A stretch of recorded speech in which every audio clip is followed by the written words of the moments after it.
J'ai été informé par Internet des propos de Jean-Paul Guerlain au journal télévisé de France 2.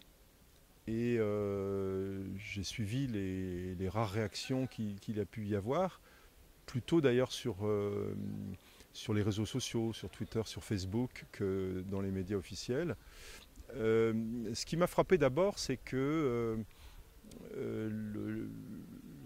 l'agression raciste, enfin sous forme de bons mots, en général c'est comme ça que ça se passe, est évidente, mais il y a surtout une négation du crime qui a été l'esclavage. Bon, dire que mettre en doute le fait que les nègres aient travaillé, c'est contester la loi Taubira qui dit que l'esclavage est un crime contre l'humanité. Je pense que c'est une contestation de crime contre l'humanité, c'est au moins aussi grave, sinon plus grave que le racisme ordinaire.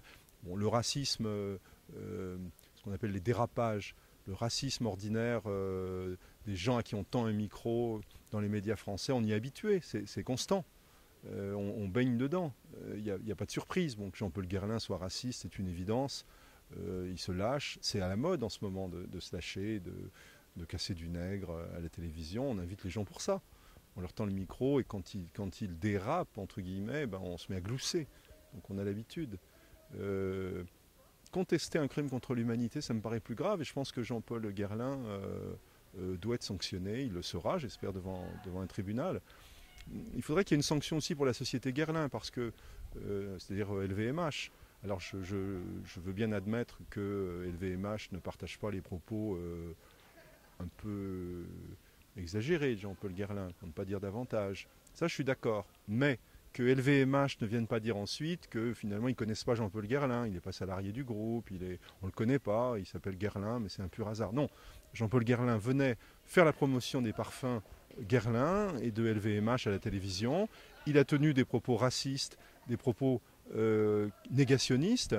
Il est bien normal que la société Guerlain en paye le prix. Il faut que LVMH comprenne qu'il y a pas mal de nègres qui achètent des parfums Guerlain. Chez moi, oui, des déodorants. Les nègres puent, donc ils achètent du déodorant. Souvent du déodorant Guerlain. Alors s'ils ne l'achètent plus, effectivement, ça va peut-être faire baisser le chiffre d'affaires. Et puis il y a peut-être des gens aussi qui ne vont pas apprécier ces propos, qui ne sont pas spécialement des nègres. Et il se peut qu'à la fin de l'année, ça fasse un moins. Donc moi, je pense il faut une sanction économique. Il faut une sanction économique pour des gens qui vendent leurs produits.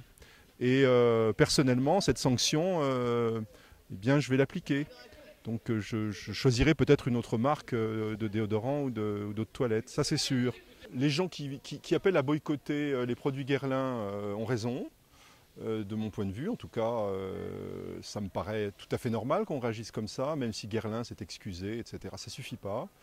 Et je crois qu'il faudrait que Guerlain, compte tenu de la gravité des propos que l'héritier Guerlain a tenus, celui qui a donné son nom à la marque, il faudrait que Guerlain fasse un geste significatif pour la mémoire de l'esclavage. Moi, je peux leur donner des idées s'ils n'en ont pas. Il faut qu'ils mettent la main au porte-monnaie et qu'ils disent, voilà, on va faire un geste parce qu'on considère qu'on n'a pas le droit de plaisanter avec ça et on va contribuer à la mémoire de l'esclavage. Par exemple, pour le prochain 10 mai, on fera quelque chose, on sera là, parce que ça nous choque profondément. Alors oui, quand ils auront dit ça, quand ils auront mis de l'argent sur la table, parce que c'est une société commerciale, donc c'est par l'argent qu'on peut réparer, à ce moment-là, peut-être que je recommencerai à me parfumer à l'habit rouge.